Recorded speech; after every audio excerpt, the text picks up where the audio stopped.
You're listening to the micro version of the Savage Lovecast. www.savagelovecast.com. If you're stuck in a relationship quandary, or if you're looking for sexual harmony, well, there's nothing you can't ask on the Savage Lovecast. So Hillary Clinton is the Democratic nominee, but we're not going to talk about that at the top of the show. We're not going to talk about how we're all going to unite behind the Democratic nominee like I always said we would. Like all of you, I made it a condition of listening, actually.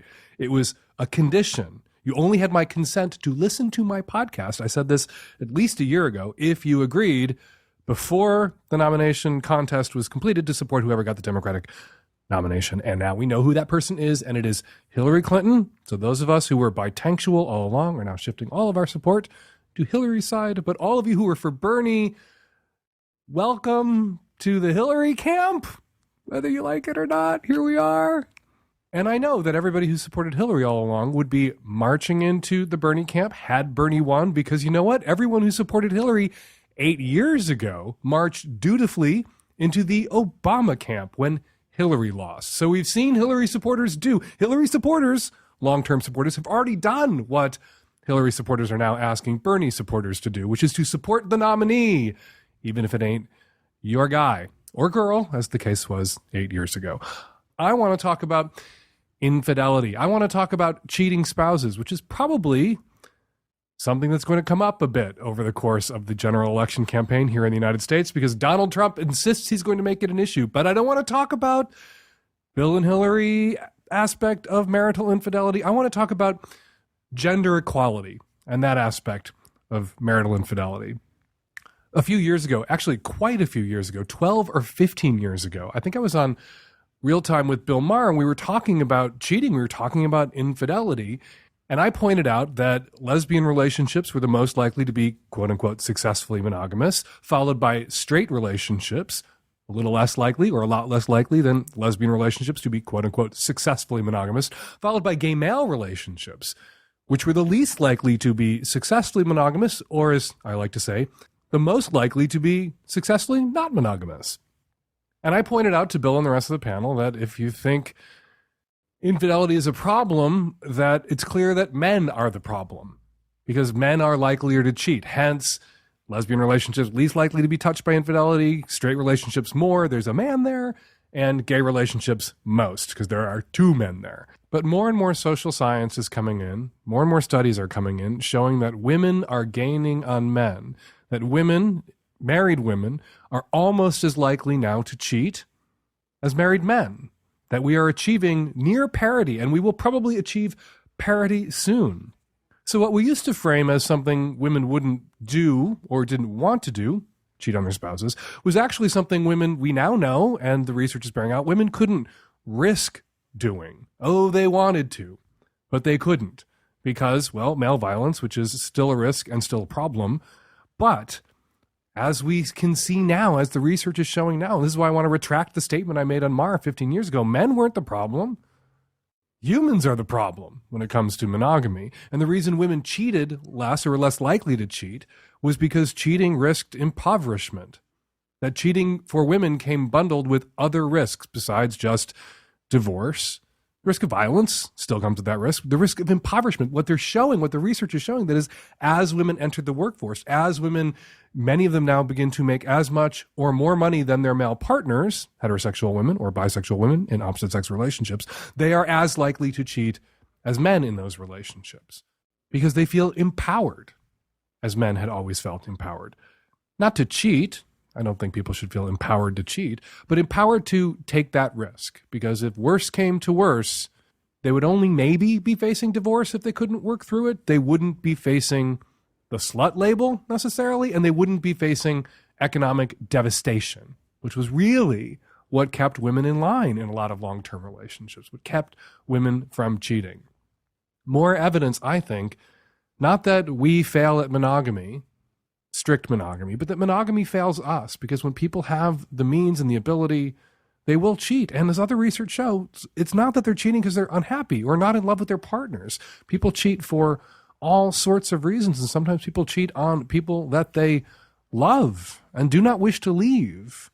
And so, circling back to a point that I've made a million times that I believe is still operative, withdrawing my point in the past that men were the problem with monogamy. Clearly not men are not the problem. We all of us are the problem with monogamy, which is a good indication that maybe if we're all the problem with monogamy, maybe monogamy is the problem, actually, that we all have, or the way we approach and understand it. So this is a very long and circuitous circle back to the point I want to make that is still operative, unlike the one I have just withdrawn, is that we need to understand infidelity differently. We need to understand monogamy a bit differently. Something we strive for in a committed monogamous relationship, but many of us, or most of us, or most relationships will fall short of. And knowing that, maybe it would be a good idea, and you can all chant this along with me, if we stop defining an infidelity as a relationship extinction level event.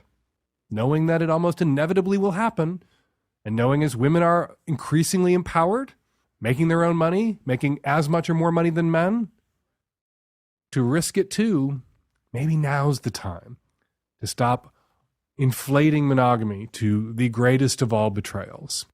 So remember, as we hear a lot about what a dog Bill was and how he cheated on Hillary 20, 30, 40 years ago, that if Hillary had been making as much money as Bill then, if Hillary had been governor of Arkansas then, she would have been as likely to cheat on him as he was to cheat on her. And coming up in the Magnum edition of the Savage Lovecast, we have queer icon drag queen Panti Bliss, straight from Dublin, today on the show. This episode of the Savage Lovecast is brought to you by Blue Apron. Blue Apron delivers all fresh ingredients you need to create home-cooked meals. Get your first 2 meals for free at blueapron.com/savage. This episode is brought to you by Squarespace. Squarespace is the easiest way to create a beautiful website, blog, or online store for you and your ideas. Squarespace features an elegant interface, beautiful templates, and incredible 24/7 customer support. Try Squarespace at squarespace.com and enter offer code SAVAGE at checkout to get 10% off. That's squarespace.com, offer code SAVAGE. This episode of the Lovecast is brought to you by Stamps.com. Buy and print official U.S. postage using your own computer and your own printer. For a special offer, which includes a digital scale and up to $55 worth of free postage, go to Stamps.com and enter SAVAGE. Hey, Dan.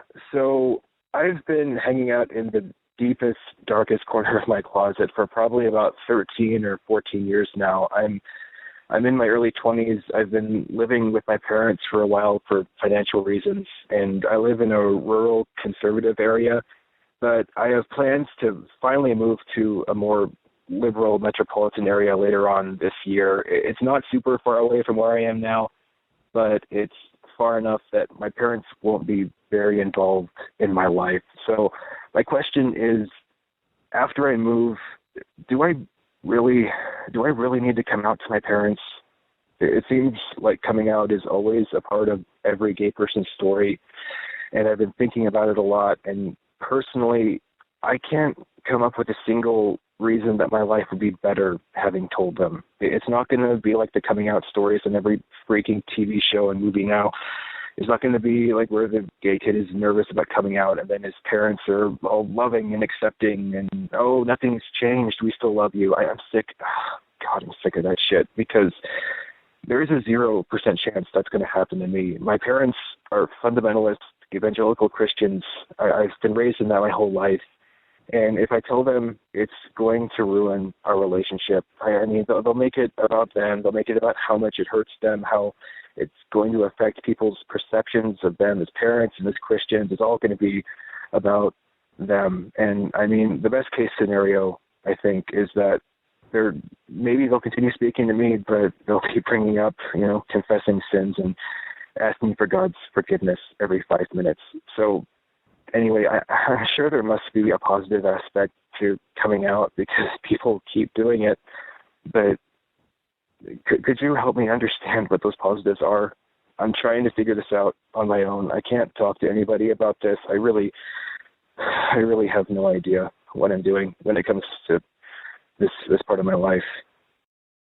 The first thing I want to tell you to do is dig through the archives of the Savage Lovecast and go find all the episodes that Aaron Hartzler, he's a YA author and actor. He wrote Rapture Practice, a terrific book about a queer kid, about a gay boy realizing he's gay as he grows up in a deeply conservative evangelical Christian household. And I've invited Aaron on the show a couple of times to chat with guys like you, guys who have right-wing fundamentalist evangelical parents that they fear coming out to. Aaron was on the show last in episode 494. So go listen to that. In addition to listening to everything else I'm about to say to you, the coming out experience or the reception that you dread used to be the reception gay people anticipated. The soft focus, we still love you, nothing's changed. That 30, 40 years ago was the aberration, not the norm. And it's presented now in a lot of media, including media I have been involved with, as the norm, as what a young gay person can expect when they come out to their families.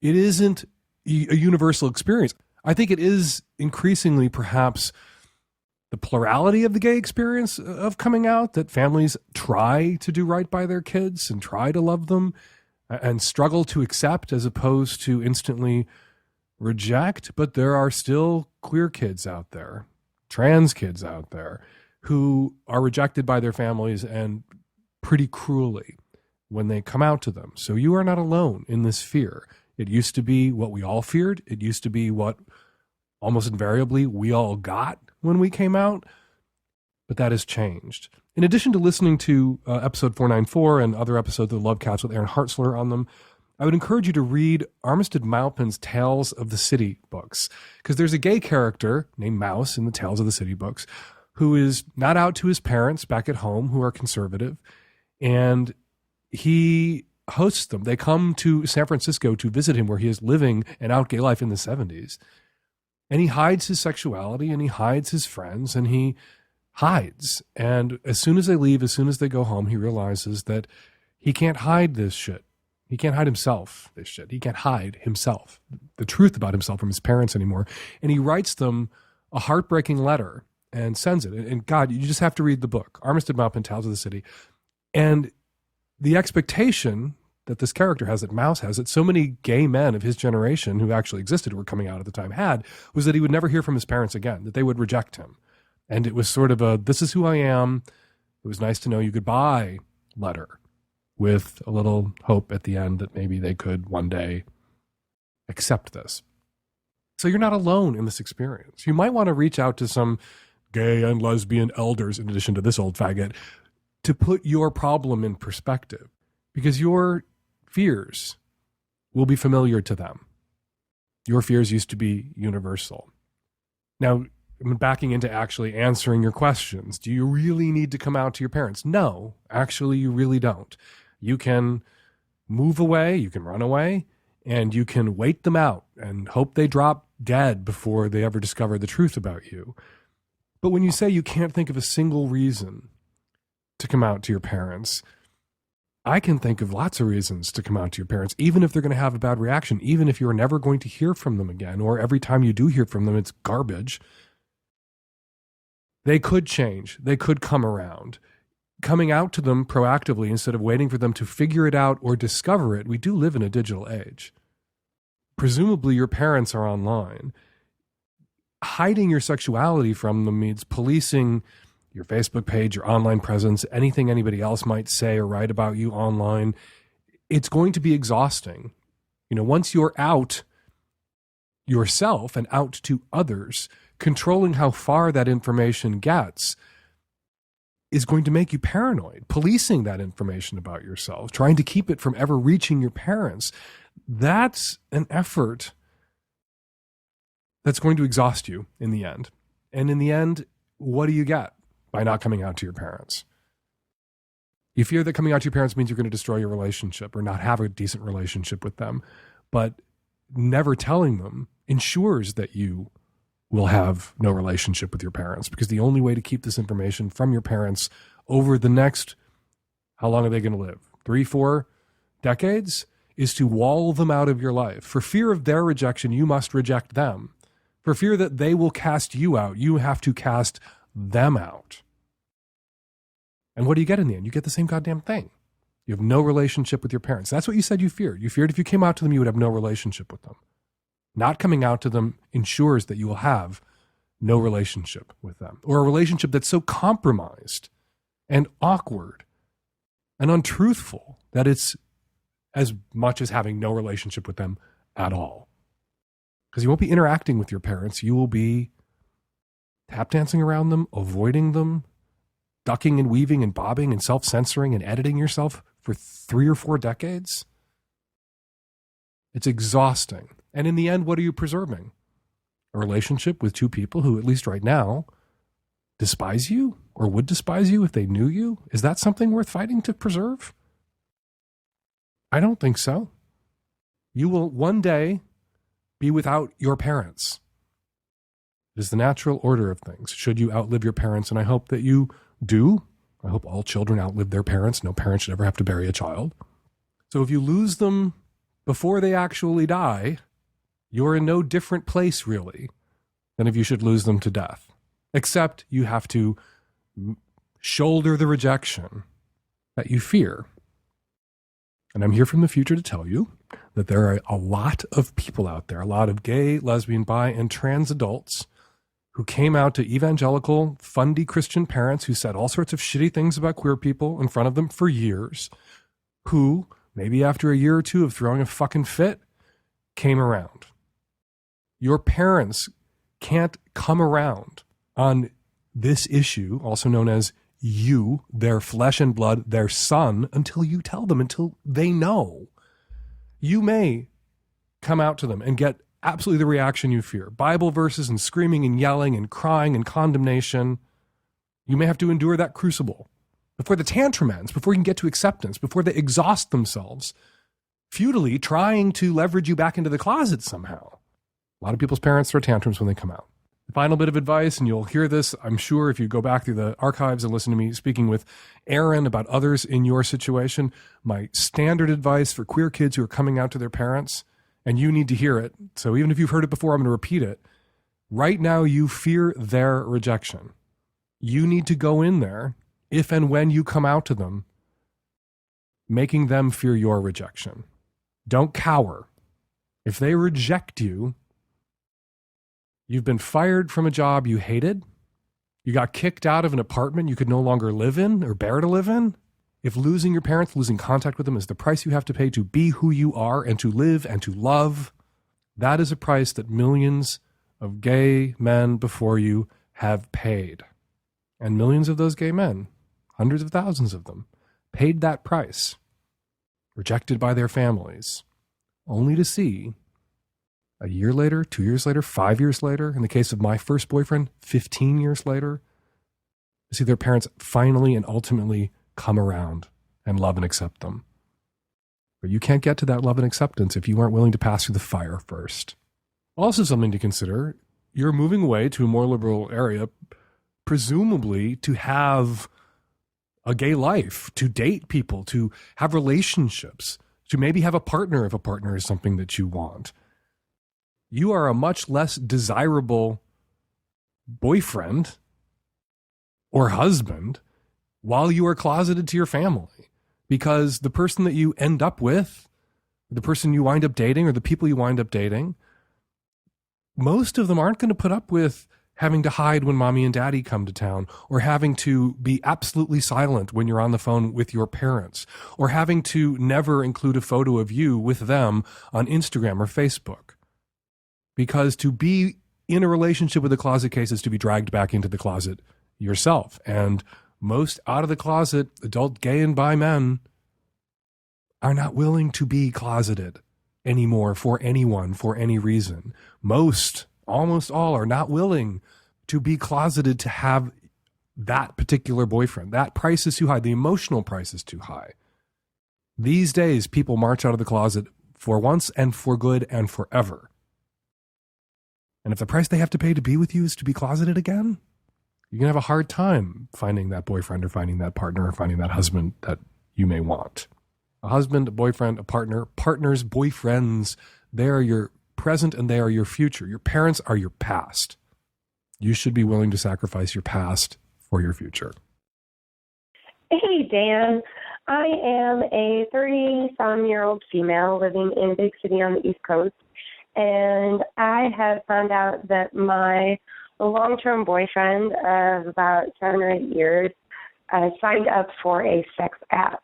He says that he was just looking and says that it is not a betrayal. I think that signing up for a sex app or a sex site is betrayal. He said to call you and see what you think. I'm calling you.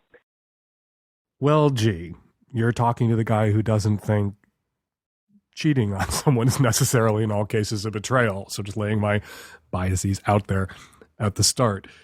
You don't say what kind of sex app he signed up for. Was it a dating app? Was it Tinder? People like to look around. People like to flirt. Just because someone has an ad up on Craigslist or is looking at the ads on Craigslist or looking at the ads on Grindr or Tinder or Match.com or OkCupid, just because somebody's looking around doesn't mean that they intend to cheat, have cheated, are making plans to cheat. I guess it's the same thing as intended to cheat. It could just mean that they are checking it out or they just want to feel desirable. Sometimes people post ads because they want to get some positive strokes. They want their ego to be fed, not their holes necessarily or their dicks, right? I can't tell you for sure what your boyfriend's intentions were. Maybe he joined that sex app because he was thinking about cheating on you. Or maybe he joined that sex app because he wanted to look around, and maybe if he'd looked around enough, he may have run into somebody and then been sorely tempted. But you're in the room with him. You can assess his demeanor. You know whether he's a good actor or liar or not. What do you think? Do you think his intent was to betray, or do you think his intent was just to scope?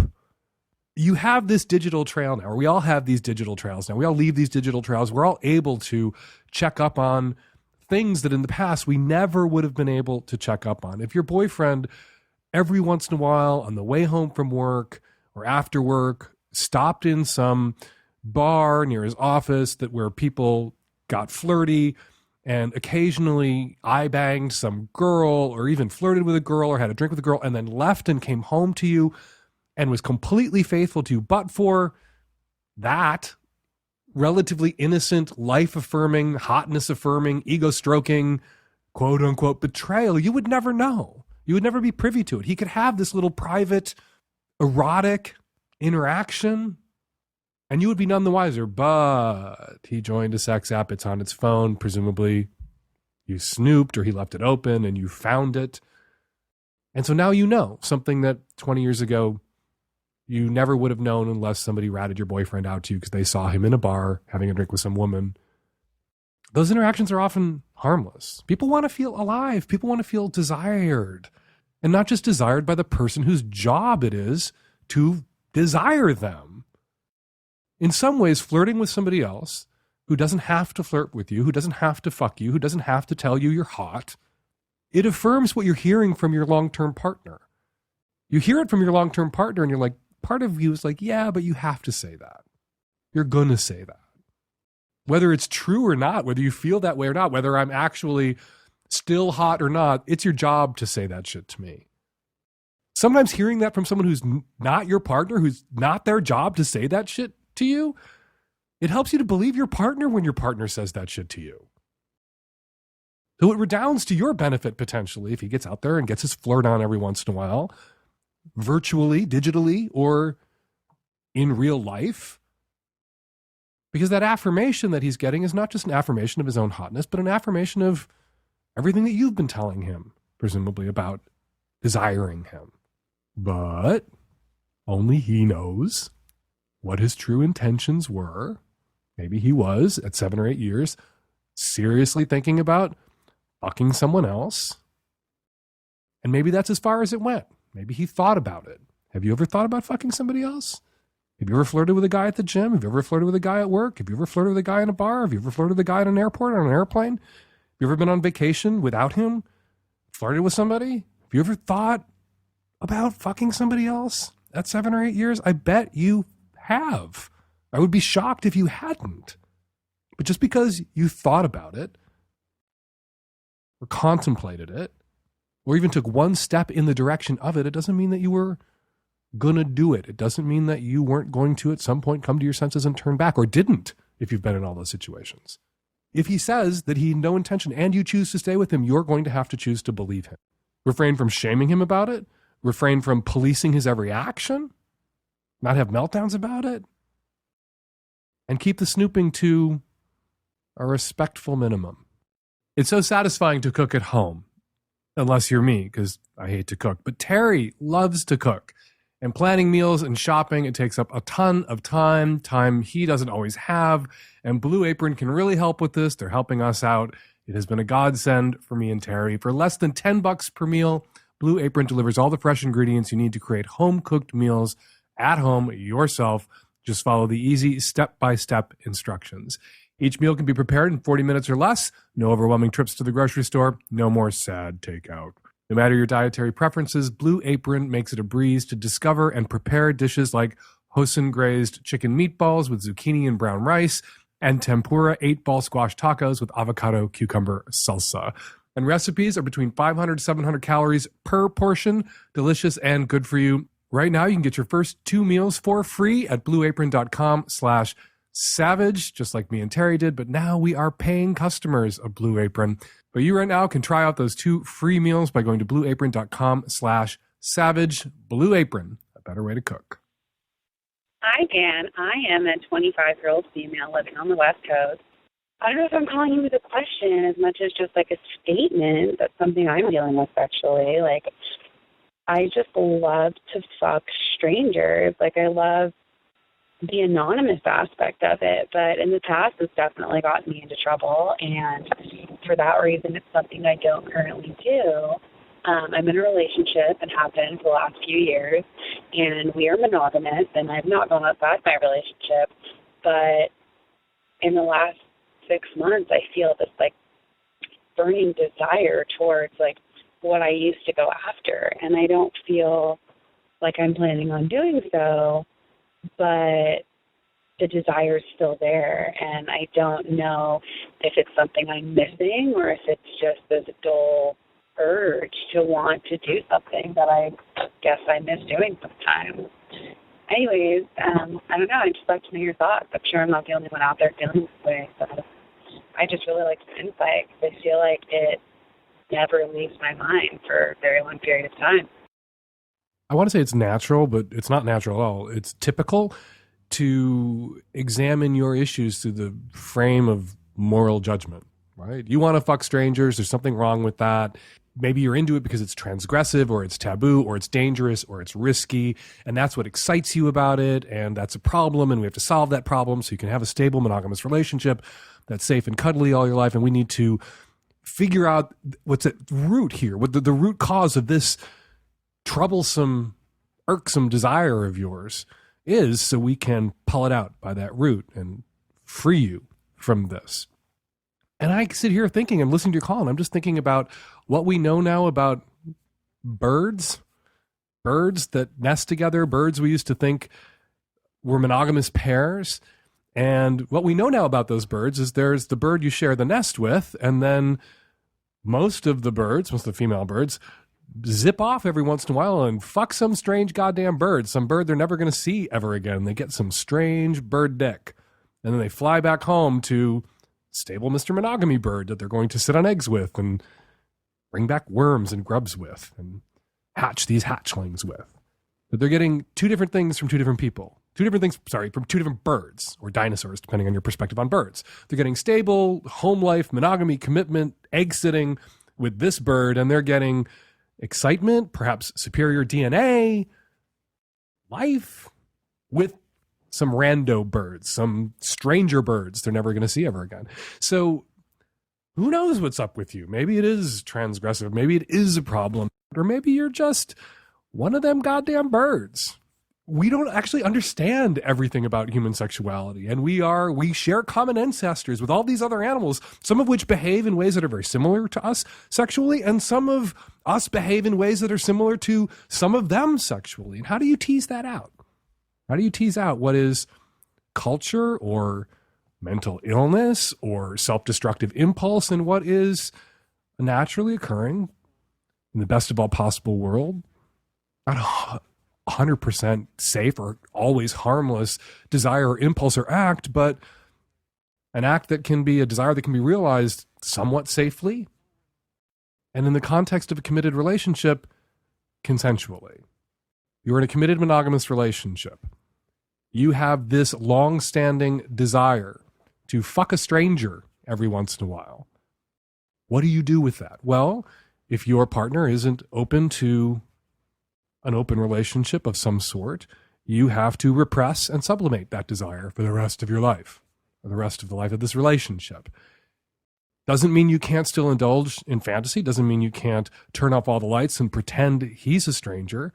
If you have the kind of relationship where you can be honest with each other about your desires, even if you can't get his buy-off to fuck somebody else every once in a while, to be able to share with him that you have this strong desire to fuck somebody else every once in a while, and a stranger, if he's aware of your past and doesn't see it necessarily as a problem or an indictment, he could play up the stranger.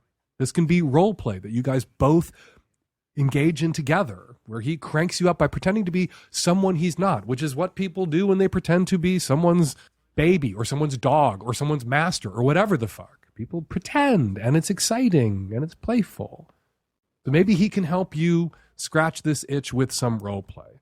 Or if he's interested in an open relationship, and there are a lot of guys out there in monogamous relationships who would prefer to be in an open relationship, but they don't know how to broach that subject because they assume, perhaps correctly, that most women don't want to be in an open relationship or haven't given non-monogamy a thought, and will freak out if he's the one who broaches the subject. But if you go to him and you are able to be honest with him about your fantasies, your desires, your sexual history, you may find a way in a relationship with him or in your next relationship to have your partner, like the bird has the bird in the nest, and have the stranger too. And perhaps the stranger more safely, because if you want it to be someone you've never seen again and will never see again, and you have a partner who is excited by that or into that or open to that, he can make those arrangements. He can, and many people in hot wife or cuckolding relationships do, he can do the vetting. He can run interference. He can line up a guy for you that you can then accept or reject in the moment. You don't have to go through with it.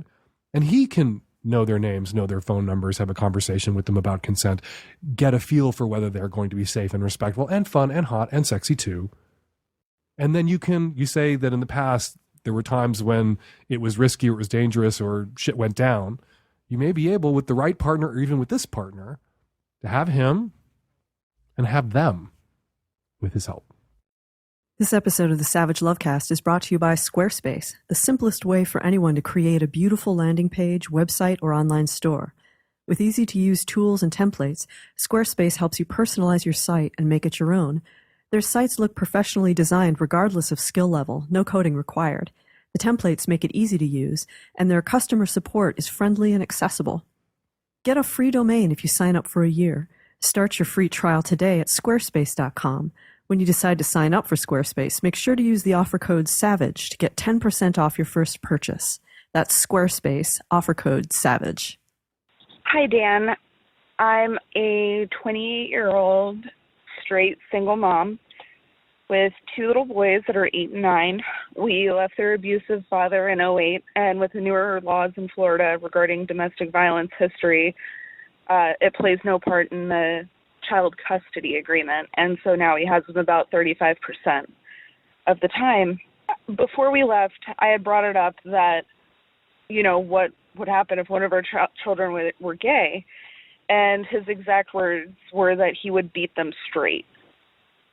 Recently, my ex's new fiance had her uncle and his boyfriend over, and he called me up and told me he needed to meet me earlier to pick up the boys, just so, of course, like I always do, I met him early.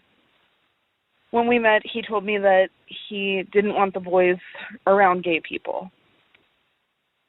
I asked my children to get in the car and told him that I wouldn't allow his bigoted, womanizing ways to be pushed on our children. I told him that he doesn't know if one of them could be gay. And he said, like he did before, that, he would beat them straight or get them a hooker. And that would help make them straight. And I told him that they could be born that way and he wouldn't have a say in it. And he said there was a say. So there was no point in arguing, and we left. But my youngest son is my dancer, my making Broadway signs, and all the girls at school are his best friends forever. His dad's accusing me all the time of trying to make him gay. I don't know what to do as far as hoping that my son can come and talk to me, which I've always made very clear, but I don't know how that would work with their father at the other end always pushing them. Is there anything that you can think of that would help? Your younger son is most likely gay. Not all adult gay men were little dancers and into Broadway and BFFs with all the girls when they were little boys, but almost all little boys who are little dancers and into Broadway and BFFs with all the girls grow up one day to be gay men when they're adults. So the odds are really, really high that your younger son is going to be gay, and his homosexuality, his gayness is going to continue to manifest, and it's going to surface in more and more ways that are more and more obvious, and he's going to feel more and more conflicted and potentially wind up being targeted for violence by this man who targeted you for violence. You say there was a history of domestic violence here, and fuck Florida if a history of domestic violence has no bearing in child custody cases, because someone who says they're going to beat the gay out of a child shouldn't be allowed to have any children, access to any children, even if the children they have access to are straight. But for that person to be parenting 35% of the time, a boy who in all likelihood is going to be gay, not when he grows up, who's gay now, and probably is aware, has a dawning awareness that he is gay now, is criminal. Beat the gay out of a kid. You can't beat the gay out of a kid. You can beat the life out of a kid. Not that he would beat him to death right then and right there, but beat a kid because he's a gay kid, that kid may take his own life down the road. And if that kid somehow comes out of that, loving himself and whole, the only thing your husband, your ex-husband, will have succeeded in destroying by beating that kid because he's gay is his relationship with that kid as an adult, because that kid will have nothing to do with his father as an adult. My advice to you would be to begin to document this, to begin to document to begin to document your ex-husband's threats, and to document who your younger son is. And if the threats from your shitty ex-husband escalate, or if your younger son comes to you and tells you that he feels increasingly unsafe in the home of his father, I think you may need to lawyer up and attempt to break new legal ground by bringing a preemptory case, by filing for sole custody of both your children and denying him access to them because of his threats to physically harm and sexually traumatize, hiring a hooker, sexually traumatize your younger pre-gay, which is what a lot of the sex researchers would call your son, your pre-gay son. There are sex researchers who can testify to the fact that boys like your younger son are most likely going to be gay when they grow up. And there are plenty of LGBT lawyers out there, many of now working on anti-trans bathroom bills, but a few who are working on marriage equality who might be looking for some pro bono groundbreaking case, and a case to deny custody, any custody, even partial custody, to a violent, bigoted man who is making threats against his young son, who is most likely gay. That may be a case that one of those lawyers are willing to pick up.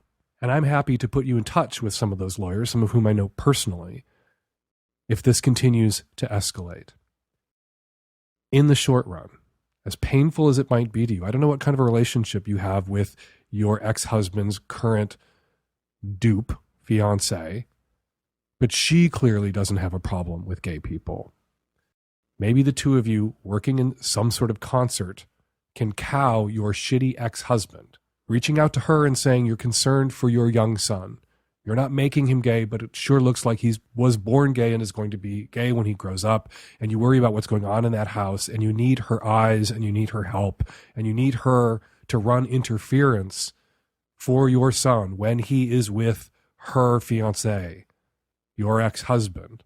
You need her to love your son the way she loves her gay uncle and her gay uncle's partner, and to offer what protections that she can to your young son when he is in the house that she shares with your ex-husband. See if you don't have an ally there in her. If it gets worse, call me back. Let me know. I will find you a lawyer. Trips to the post office have probably become second nature to you. They seem easy because you've been doing your mailing and shipping that way for so long, but think about all the hassle. Dropping what you're doing, driving there, finding parking, waiting. There's a much better way. Stamps.com. Stamps.com is the easy and convenient way to get postage right from your desk. Buy and print official U.S. postage using your own computer and your own printer. With Stamps.com, there's no guesswork. They make it easy to get exact postage for any letter, any package, any class of mail the instant you need it. No expensive postage meters to lease, and no more trips to the post office. Don't wait. Go to Stamps.com, and before you do anything else, click on the microphone at the top of the homepage and type in Savage. That's Stamps.com and enter Savage. Hi, Dan. Lady on the East Coast. Married 22 years, very sex positive, married, 2 daughters. One is 11, very girly, quote-unquote normal. That sounds bad, but you know what I mean.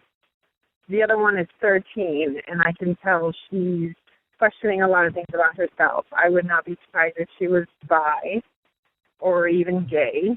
She's been changing lots of things about her appearance, her taste, and everything else.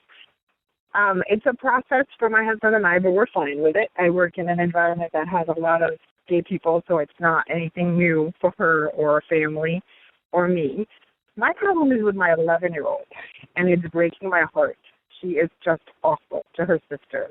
She will make comments to her that she looks terrible because of her hair, and it embarrasses her because of what her sister looks like, and that she's embarrassed to be seen with her. And honestly, she's just acting like a witch. And not only does it break my heart as a mom as far as a sibling bond, and I know puberty has something to do with it, but I just don't want my oldest daughter to think that if she is gay, she's an embarrassment and a source of shame to her sister. And I keep trying to explain this to my 11-year-old, who's very mature for some things, awful for other things. I'm not getting anywhere. And I was just wondering if maybe you have some insight, because I'm losing it. It just makes me sick to my stomach. So the way this works around here is the tech-savvy at-risk youth listen to all the calls, and they write short, like 2-3 sentence synopses of all the calls with a little title, and then they send me the lists of all the calls, and I pick the calls we're going to respond to. And the short little title that the tech-savvy at-risk youth gave this particular call, Nasty Sister Needs a Slap. Figuratively, we are not literally urging any parent to ever physically abuse or harm or spank or slap a child. But that was the consensus of among the tech-savvy at-risk youth, that the appropriate response here would be a figurative, not literal, slap.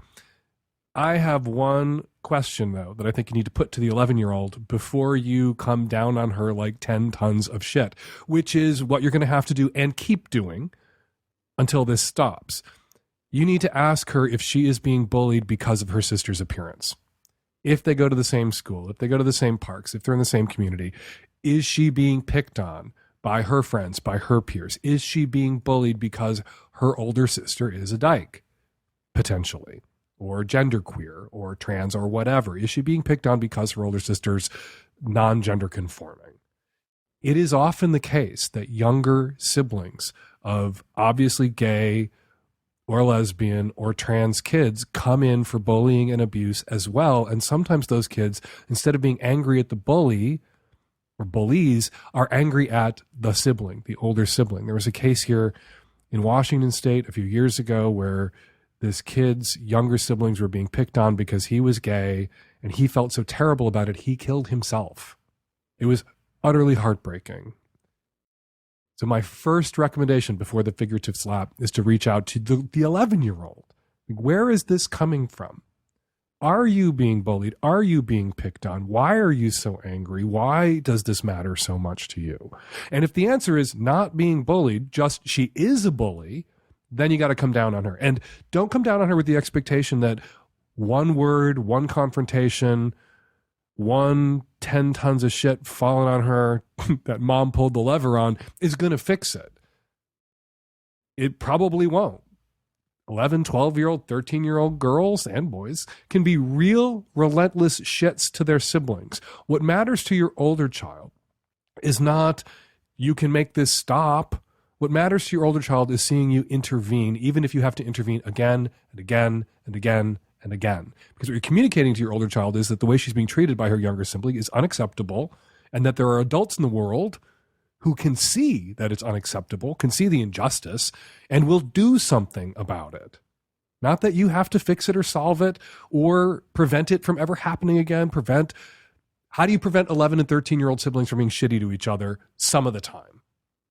But if one is being relentlessly, bullyingly shitty to another, and sometimes the bullying does go from younger to older, your kid, the bullied kid, needs to see action being taken, even if it doesn't fix it or solve it in the short run. It'll help that older kid in the long run, and hopefully in the shortish long run, it'll help the younger kid get the fuck over it and stop policing her sibling for her gender expression. Hi, Dan. I just wanted to comment on, this thing that people talk about, the society being post-gay bars, and there's places on the internet for that now, and you'll have apps. Well, yeah, okay, that's fine if you're a gay man. I'm in the early stages of coming out as a trans woman, and there's never going to be an app that replaces the feeling of walking into a gay bar that treats me as a woman from the second I walk in, and no one misgenders me, no one rolls their eyes at me, no one treats me like a freak. And so, yeah, there are apps to replace the hookup culture of gay bars, but there are things that Grindr is never going to replace about them. Hey, Dan. I was calling about the woman on episode 503 with the boyfriend who feels that she's on strike and that she's withholding sex. Sweetie, you need to break up. I cannot stress enough that this relationship is over. You're looking for comfort where it doesn't exist. He is looking for the door out, and he's trying to make it on you, sweetie. So you need to just come to terms with the fact that he's unhappy.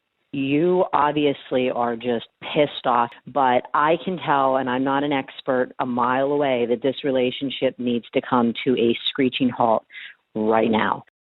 Hi, this is in response to the woman who was in the relationship with the man who only wanted to play video games and not spend time with her. I just wanted to tell you, I've been in your shoes before, a few times actually, and I have anxiety and depression. I got into and stayed in relationships that didn't work for me. They didn't want to spend time with me. They didn't want to go out and do things. They didn't appreciate me. I got in them and I stayed in them because it was scary to be alone when you have a giant thing like depression and anxiety on your shoulders. But when I got the courage to end these relationships, each time I learned something about being alone. I wasn't nearly as lonely as being coupled with the wrong person. I started this thing where I started to treat myself exactly how I would want my significant others to treat me. I took myself on dates. I appreciated my own time. And then it wasn't so lonely. I think this helped me build healthier relationships with my next partners and taught me what I should be treated like. So if I wasn't, I could scram. So I just wanted to say good luck, and you're not alone because you have yourself first and foremost. And we're going to leave it there. 206-302-2064 is the number here at the Savage Lovecast. If you want to record a question or comment for a future show, Give us a buzz, 206-302-2064. Follow me on Twitter at FakeDanSavage. Follow Panti Bliss on Twitter at Panti Bliss. That's Panti spelled with an I. The Savage Lovecast is produced every week by Nancy Hartunian and me and the tech-savvy at-risk youth and Nancy. We will all be back at you next week with another installment of the Savage Lovecast. Thanks for downloading.